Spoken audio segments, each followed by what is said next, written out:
उधर इक़्तिदार पर काबिज रहने के लिए बीजेपी की इंतखाबी धांधलियां और बेज़ाब्तगियां अरूज पर। मफाद परस्त मोदी ने भारत में अपनी आमरीत मुसल्लत रखने के लिए इंतखाबी शफाफियत का तस्वुर दफन कर दिया। बिहार इंतखाबात के पहले मरहले के दौरान मुकामी अफराद ने मोदी की इंतखाबी धांधली और बेज़ाब्तगियों का पर्दा चाक कर दिया। मोदी जी ऐलान किए थे कि 2 करोड़ रोजगार देंगे, कहाँ है आज? 10 साल तो रोज भोरे चेक करते हैं कि मेरा 15 लाख कब आएगा। हम रोज चेक करते हैं, ये नहीं करते हैं 15 लाख। बिहार के मुकामी वोटर्स के मुताबिक वोटिंग बूथ पर पहुंचने से पहले ही हमारे नाम से वोट डाले जा चुके हैं।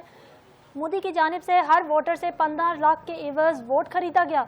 भारतीय जरीदे नेशनल हेरल्ड के मुताबिक बिहार इंतखाबात के पहले मरहले के दौरान मुतअद्दिद जगह पर तशद्दुद के वाक़यात रिपोर्ट हुए। बेज़ाब्तगियों पर सख्त अवामी रद्द-ए-अमल के दौरान नेशनल डेमोक्रेटिक अलायंस के नायब वज़ीर आला पर भी हमला किया गया। वोटर लिए हुए खड़े हैं और इनका ये कहना है कि इनका नाम एसआईआर में नहीं आया था, तो आज वोट भी इनको डालने नहीं दिया जा रहा है।